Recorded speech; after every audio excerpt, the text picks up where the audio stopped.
uyu munsi n'umunsi twahariwe Club Les Hippos witwa Hippo Day, akaba ari umunsi duhura kugira ngo turabire hamwe mbega ibikorwa by'uyu mwaka byagenze gute.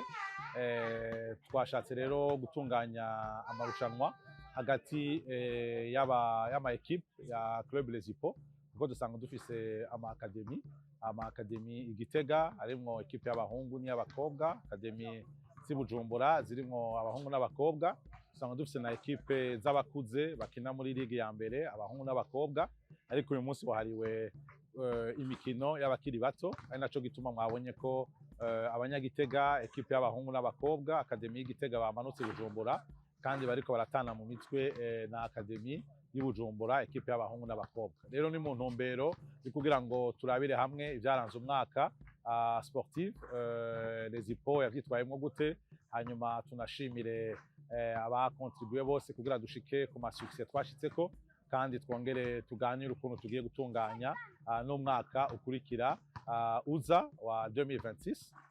Rero abari n'akandi kanya karyo keza kugira ngo dushobore gusangira tunayifurizanya ndetse na Noel n'umwaka mwiza.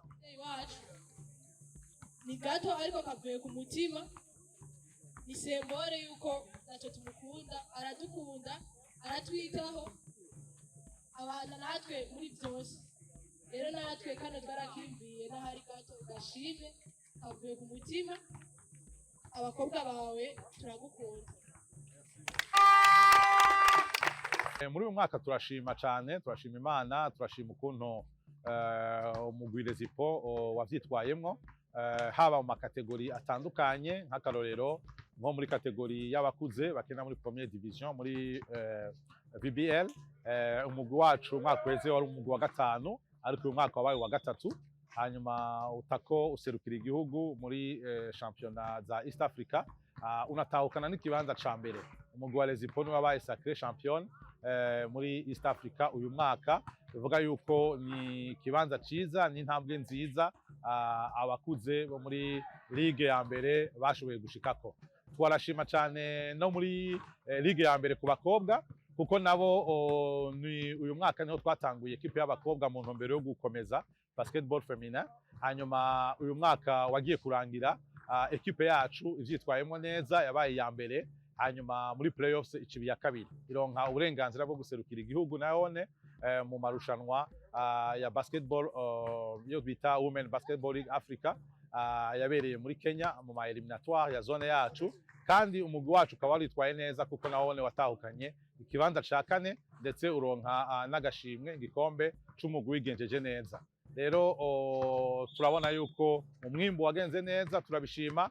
Muri ekipe zacu z'Igitega uyu mwaka niho zatanguye ekipe y'abahungu n'abakobwa muri academy Igitega, kandi zose zaciye zibiza mbere. Mu bahungu ekipe yacu y'Igitega niyo yabaye ya mbere itahukana igikombe, n'abakobwa ba mbere batahukana igikombe. Rero ni umwimbu mwiza dushima cyane muri uyu mwaka. Mu ma academy Bujumbura naho amarushanwa ntararangira, ariko ekipe yacu ihagaze neza cyane, kuko muri Conference Nord dusanzwe turimo ekipe yacu iri mu kibanza ca kabiri naho amarushanwa atararangira. Rero muri rusangi turashima ukuntu umwimbu wagenze, kuko abana bagiye baratera imbere muri academy, haba Igitega haba Bujumbura, abakiri bato bagiye baragira ama performance. Uko umwaka watanguye bameze siko bameze.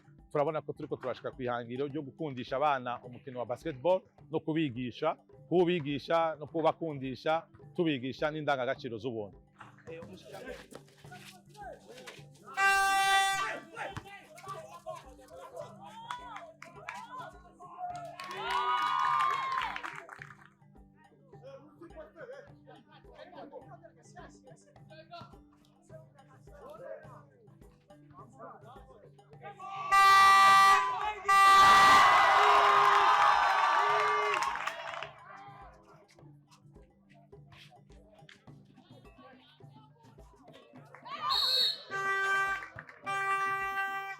Uwo mugambi w'umushikiranganji ni umugambi twafashe nka nkama, ndetse twitabiriye kuvuga itangura, kuko nagomba kubibutsa ko muri uyu mwaka nyene Turuwa aho yatanguye itangurira mu ntara ya Gitega, hanyuma imigwi yose ivuye i Bujumbura n'Igitega ikaja gukinira Igitega, ekipe Rezipo yari ifisemwo imigwi ishika 8 canke 9, kandi iyo migwi yose yitwaye neza.